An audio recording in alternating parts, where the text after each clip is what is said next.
de la importancia que tiene el BPS en nuestro sistema de seguridad social, y para poder explicarlo vamos a ponerlo en números, vamos a ponerlo en contexto para entender un poco más cuál es la cobertura del BPS y de qué hablamos cuando estamos hablando de seguridad social. Vamos a empezar comentando algunos números para empezar a entrar, luego iremos más en profundidad con algunas gráficas en pantalla, pero primero comentarles que en este momento esos son datos de agosto del 2022, son datos muy recientes. Hay cerca de 1.270.000 personas que cotizan en el BPS. Esto también tiene un vínculo con las prestaciones. Estamos hablando, cuando hablamos de este 1.270.000 personas, de trabajadores que aportan al BPS, ¿no? Diferentes son las prestaciones que se dan a un grupo más amplio de cobertura del BPS, que en el mes de agosto de 2022 fueron 1.343.000. Esto significa más de 22.000 millones de pesos, que representan un 10% del PIB a nivel nacional. En lo que tiene que ver con las jubilaciones, otra de las patas muy importantes del Banco de Previsión Social, en agosto de 2022 el número llega a 477.020 jubilaciones, y en lo que tiene que ver con las empresas registradas en BPS, bueno, el número es de 293.479 a agosto de 2022.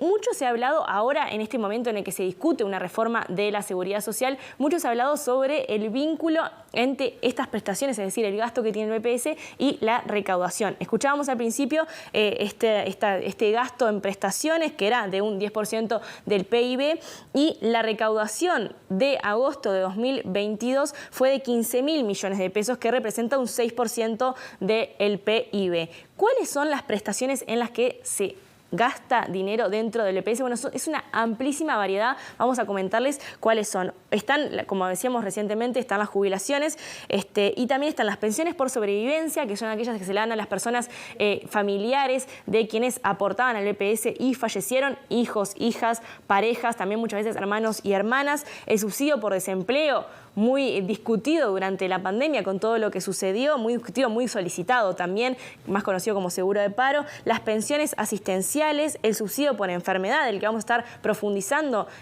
más adelante, porque surgieron datos publicados ayer vinculados a cómo se divide el subsidio por enfermedad en nuestro país, las asignaciones familiares y el subsidio por maternidad. ¿Y cuál es el nivel de cobertura de estas prestaciones? Bueno, el BPS es la institución de seguridad social más grande de nuestro país. Son quienes reúnen la mayor cantidad de uruguayos y que le proveen de seguridad social a un número muy importante de nuestro país. Igualmente, hay niveles de informalidad y gente que queda, por decirlo de alguna manera, a la intemperie en lo que tiene que ver con la seguridad social y que no reciben la cobertura del BPS ni de ninguno de los otros subsistemas. La informalidad en nuestro país es baja en comparación con la región, pero igualmente es un tanto alta y es importante poder atenderla y trabajar en ella. Está por encima, la informalidad está por encima del 20% y es de más o menos 350.000 trabajadores informales. Escuchábamos recién la cifra de personas cotizantes, que era de 1.270.000. Es decir, en proporción, evidentemente, no es tanto el peso, pero igualmente es importante seguir trabajando en eso, y por eso mismo es que durante la pandemia se han visto maneras de profundizar en la cobertura del BPS, porque la pandemia fue un momento en el que se dejó en evidencia la necesidad de tener sistemas de seguridad social, porque aquellas personas que contaban con este seguro, bueno, de alguna manera, con todo lo que estamos hablando, subsidios por enfermedad, por el aislamiento, por la misma infección de COVID-19, complicaciones de infecciones derivadas del COVID-19, y también ese subsidio por desempleo, todas estas cuestiones fueron las que tuvieron mayor peso, y vamos a estar viendo cómo jugaron también en los últimos meses vinculados a la pandemia. Nosotros hablamos con Ramón Ruiz, que es representante de los trabajadores en el directorio del BPS, y nos estuvo hablando y profundizando un poco más sobre la cobertura del BPS en nuestro país. Cuando uno habla del Banco de Previsión Social, asocia al BPS con jubilaciones y pensiones, y el BPS ofrece muchísimas prestaciones. Algunas de esas prestaciones están dirigidas a los trabajadores, otras de esas prestaciones están dirigidas a su familia y por supuesto que también a los adultos mayores. Pero nosotros en las charlas, en las reuniones que tenemos, siempre explicamos de que la seguridad social está presente en la vida de cada uno de nosotros mucho más de lo que nos imaginamos. El BPS cubre casi al 90% de la población con las prestaciones que brinda.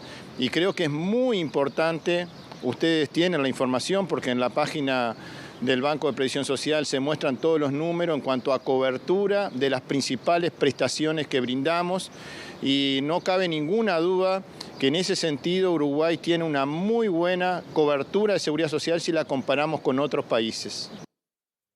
Ruiz recién hablaba de las prestaciones, vos Julieta las enumeraste, ¿cuál destacás y por qué?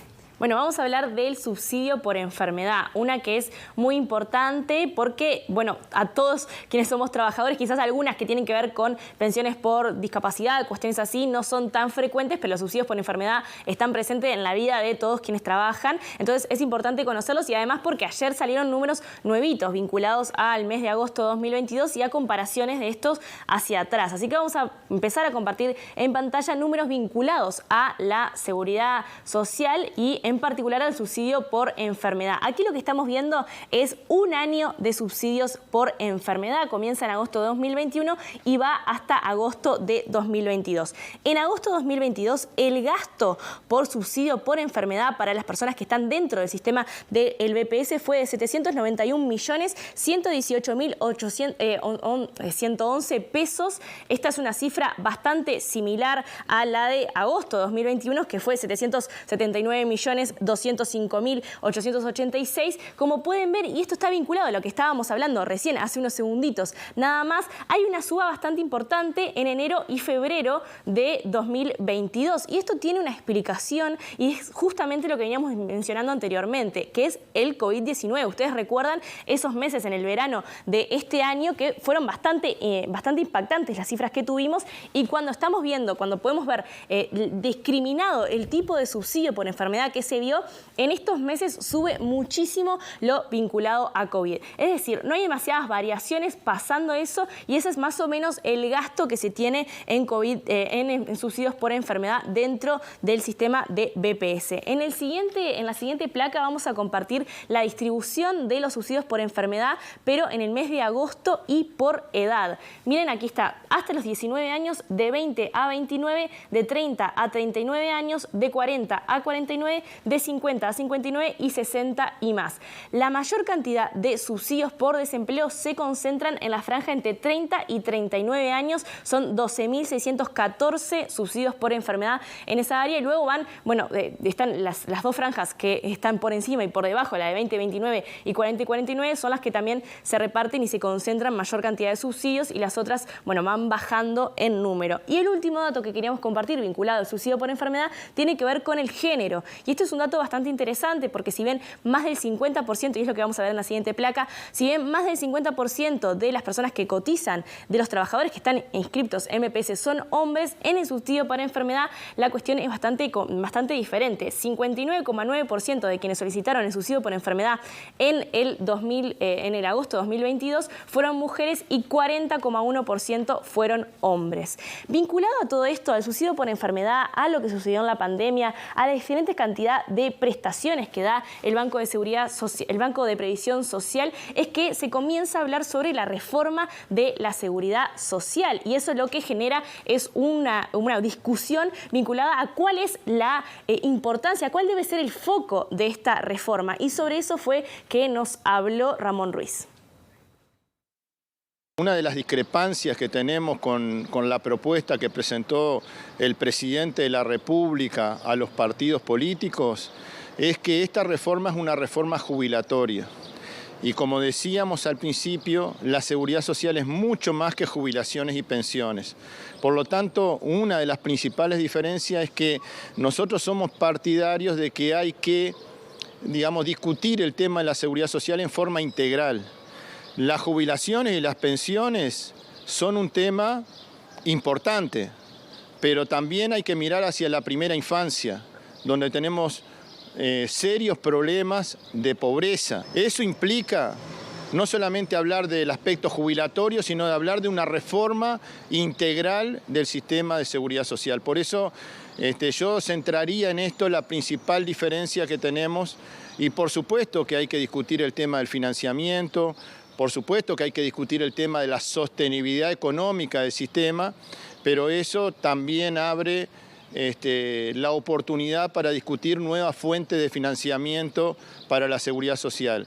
Esta propuesta hace mucho hincapié en bajar el costo de la seguridad social, de bajar el gasto en jubilaciones y pensiones, y no analiza adecuadamente, ni tampoco hay ninguna medida para evaluar lo que está pasando en el mercado de trabajo y lo que va a pasar, y tampoco hay ninguna medida para crear nuevas fuentes de financiamiento para la seguridad social.